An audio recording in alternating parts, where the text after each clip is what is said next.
Hi, I'm KK Fox, and I am the writer of Mile Marker 232, published by Superstition Review in issue 18. And my friend Hananah and I are going to talk a little bit today about how that story came to be and the process behind it. And Hananah is my writing partner. Would you like to introduce yourself? Hi, I'm Hananah Zaheer. I am a writer as well, and KK and I often work on our fiction together or in parallel.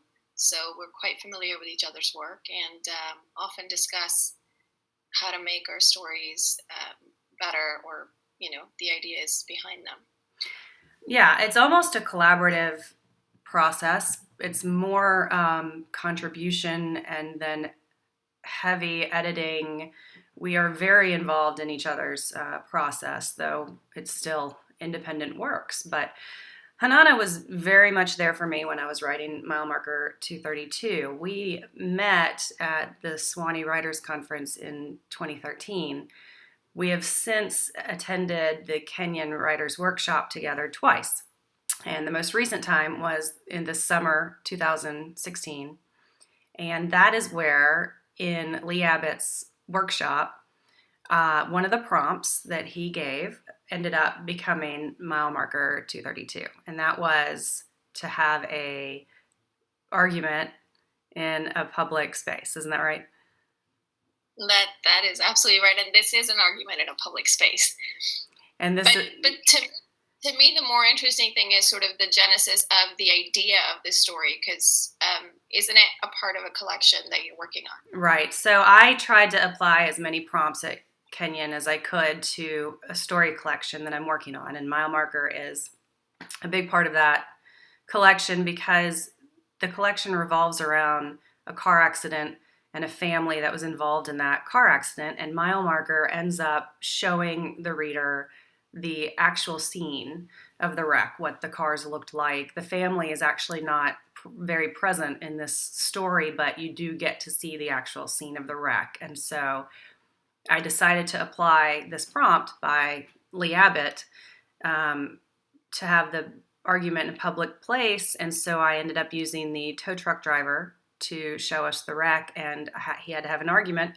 So his wife came along, and she had kind of unorthodox fascinations, and she ends up kind of weirding him out. And their argument is restrained a bit because they are in public. That was sort of part of the prompt's purpose, was could you do an argument that's not just full out throwing things all over the room, but if it's in public, the stakes are a little higher. And so what that looks like. Right. And I think also sort of the interesting thing is, and I don't know if this was your intent, but definitely how the stories turn out is there is an impending sense of a wreck in their lives, which is kind of interesting that it offsets the actual wreck that they're trying to clean up. Yeah, good point. And the whole thing started, the whole story sort of pivots around the wife's desire to take a photo of the wreck when she gets there. She's fascinated by the grotesque, and she wants to take a photo. Well, what's interesting is that was proposed by Hananah. She actually came up with that idea. At Kenyon, we would go sit on the couches of our dorm, and we would be writing our own stories, and then we'd pause, and we'd read each other what we had, and a lot of times... Paragraphs upon paragraphs. Do what? Paragraphs upon paragraphs. Paragraphs upon paragraphs. And I was reading her mine, and I thought, I don't know what to do next. I don't know where to go with this. And she said, have her take a picture of the wreck. And from there, it completely shaped that couple's chemistry. That she has kind of a grotesque interest in these things, and he is embarrassed by it and confused by it, and yet he still loves her, but he also struggles with, and this also came out of the prompt of the public argument. The main character, the tow truck driver, struggles with being a good person.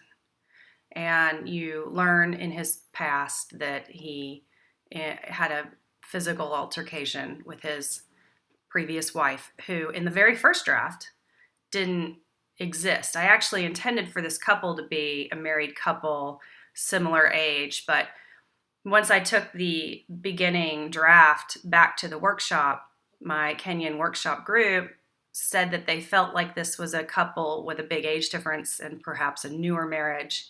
So that actually then developed the backstory when I revised to have the previous wife, who then he has a physical altercation with, and he's trying to believe that he's not a person that does that normally, that that's not who he is. And so in this altercation with his new wife, he is trying to almost prove to himself differently.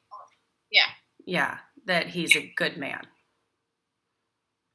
But it's interesting because I think there's so much underlying, maybe rage is too strong a word, but there's so much underlying tension in him and there's that part in the story that you have where he almost hits her, and then when she challenges him and says, you want to hit me, don't you?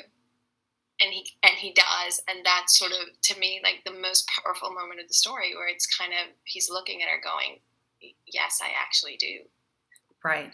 And yeah, I guess the story moves toward redemption for him and for himself, because he does end up controlling himself. And I think I was also exploring a little bit of accepting the other person for who they are in relationships. You know, people aren't always as perfect as we would like them to be, and we're not as perfect as other people would like us to be. It can be very messy.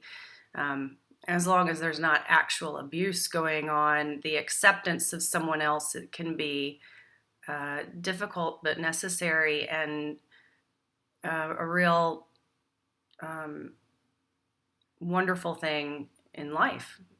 So I was exploring all those things with this relationship. So do you think by the end he resolves his sort of renewal of who he is, or how do you see it? Because I know we both see the end a little bit differently. How do you see the end? Well, to me, I think I also have a grotesque fascination for grotesque things, and so I sort of like the idea of thinking of it as this is just the beginning of the slide, of the slip, and not a redemption at all. Oh, so that maybe he is gonna fail later on. That's my read. I kind of want him to fail, and I think he is going to fail. But I know that we've talked about it, and you've sort of had a different read on it, or a different intent, maybe. I would say when I wrote it that I did intend that he has found some peace within himself not to go there, but that might just be that day. I actually hadn't really thought far past that day or past that story, and I think it could be argued either way. In fact, past behavior is probably more proof that he'll do it again. Yeah, change is hard to make. Change is hard to make. Yeah. So, and she's feisty. That character was an interesting character for me, because I don't know what I was intending with her, but it was really based around Hananah's suggestion to have her pull out her camera and try to take a picture of the wreck, and that one little gesture developed this entire weird little character that I wouldn't have thought of on my own. And so our process together really helped this story. This story rests a lot on our collaborative process. Did you leave the titanium ringtone in there? Because I'm going to say that was inspired by our Sewanee and AWP times as well. Actually, I don't think it made it into the final draft, but I did. But it did. The ringtone was supposed to be Titanium by Sia, or no, Yeah, yeah. David Guetta and Yeah, yeah. right. And that was a nod to Hananah. And I definitely have another story that goes in the collection that references Funyuns. That is also a nod. That's amazing. Well, so that's, I think, and that's kind of the fun of writing alongside somebody, is that you can throw in fun little things that are, that work with the story, but then ultimately are also sort of a secret language between the stories that we're writing. Yeah. Yeah. So we, Hananah and I do a blog together called Lipstick Junkies. And Lipstick Junkies in the Trenches, I think, is what you would need to Google to find that blog. But we talk a lot like this about our process and working together, and then our own individual struggles and our own individual process. So feel free to check that out. And thank you for checking out this blog for Superstition Review, and check out issue 18. Thanks so much.